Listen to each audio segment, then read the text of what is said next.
Hey, I hope you're doing well, and I want to take this time to just say, please, let's talk and let's listen to each other. There's been a lot on everyone's mind lately, myself included. It seems every day we get news of some tragedy, some death, some corruption, some control, whatever it is. And people have been responding many different ways, but there's a common theme across many different people. Their opinion is correct, and anyone whose opinion differs even slightly, they are monstrously wrong and need to be wiped from the Earth's surface. I wish I could say I'm exaggerating or I'm being, preposterous, but unfortunately, in a lot of circumstances, I'm not, especially within the online sphere and the news sphere. These quote unquote opinions tend to be based on emotion over any kind of rationale or research, and that's why they end up slinging hatred and evil towards any kind of opposers. Their connection is purely emotional, and when someone opposes human emotion, that human is destined to be hurt by that opposition. That's what I want to talk about today, and the people who claim wrongdoing, are they themselves guilty of such?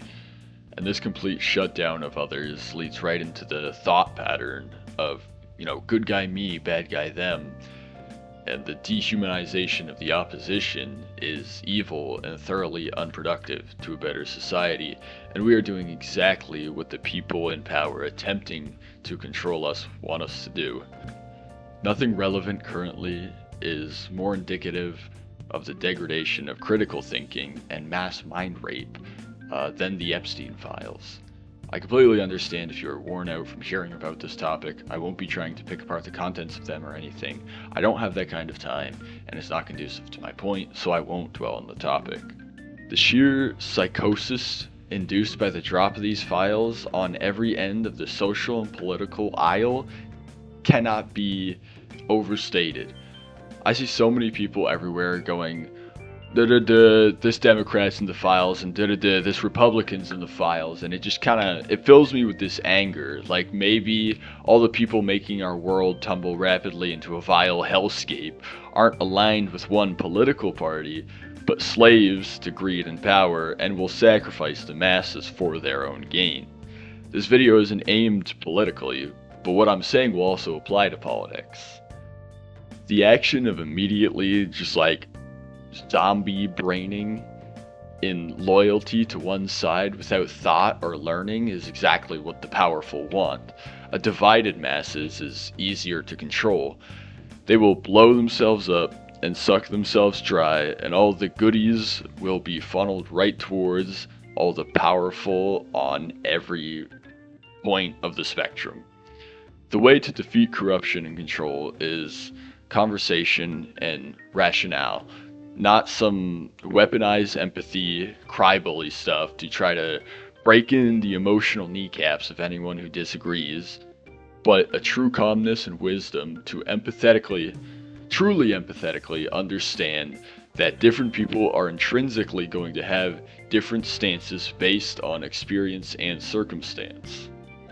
A good rule of thumb is that if you think you know the correct moral answer to anything and everything, you're probably a narcissistic retard who's massively incorrect about most things. Obviously, that's a bit hyperbolic and most people wouldn't claim to think that way, but in a lot of ways, many people who pledge allegiance to one set of corrupt government act in a very similar way. Both sides of the government in this stupid two-party system are corrupt. That's just the truth. That's how it is. If you pledge allegiance to, say, one political belief system or party, I'd tell you to stop right at this moment. Listen to what another has to say, because in 99% of cases, you can learn at least something that will make you ask questions. And contemplation, questioning, and learning is easily the greatest way to land on a strong, founded belief system. Even if that person doesn't end up changing your mind, working your brain like a muscle will only make it stronger, more refined, more intelligent, and more knowledgeable. As for the dehumanization aspect, this may be the number one issue. It's the issue we as a society definitely need to tackle first. When you don't perceive your opposition as human, or when you perceive your opposition as lesser or intrinsically less valuable, you shut out any possibility of growth, radicalize that other side against you, and most importantly, open them up to extreme violence, cruelty, and evil.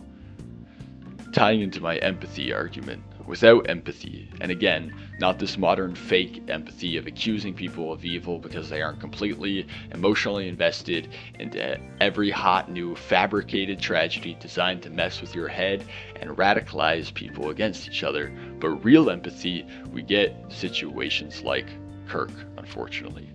Utter online psychosis about a differing belief system eventually leads to the brutal public execution of a father in front of thousands, including his family. You may believe his views were good, you may believe they were unproductive and harmful, it doesn't matter. A chance to learn and question for both sides has been completely and inhumanely stripped, and we've only seen more and more anger, greed, radicalization, and evil since. Just like with any other tragedy. We've been pushed into hatred for each other and shut down any opposing ideas by any means necessary. So let's talk about everyone's favorite topic for some reason, Nazi Germany, because it's apparently the only bad thing to ever happen in history. I make this comparison because majority of people will understand, and I really mean it when this message is for everyone possible. Do you think the big bad mustache man was motivated by logic and reasoning and questioning and learning? Or maybe perhaps he was motivated by blindly following his emotions, getting himself caught up in irrational echo chambers, and ended up violently silencing and sweeping away any kind of opposition? I say this to propose to you a question within yourself. Are you driven by unreliable emotion that evidently leads to monstrous action? Or will you reason, listen, and learn? If you've been on the internet for more than 5 minutes, I know you think that our world is rapidly shooting downhill, and you likely have your own reasons and feelings as to why, and by who, and how. But I implore you to consider that you don't have all the facts. You never will, and that's okay. I never will, and that's okay. But what matters most is you're doing your best with what you have and working to be more educated and informed than yesterday. Never be complacent in beliefs. Aim for growth. Also, don't let these kind of things consume your life, especially politics. Don't let people empathy bully you into caring about everything. The human mind isn't designed to care about everything ever. Care first about the people close to you and the things that closely impact you. And for my fellow believers, set your eyes first on Christ, then let these things follow. It's simply impossible to have a stake in all situations, so don't let trying to care about every single thing ruin you. Then you won't be able to care about anything and you'll only become miserable. My point is exactly the title of this video. Please listen and talk to each other. It'll only serve to make each party involved a bit more knowledgeable. Your opinions aren't indestructible. That's why they're opinions. Thank you so much for listening. This is my first time trying this kind of thing, and all I hope with it is that it can make an impact for the good of our future. Remember, nihilism is gay, people matter, and there's always opportunity for change.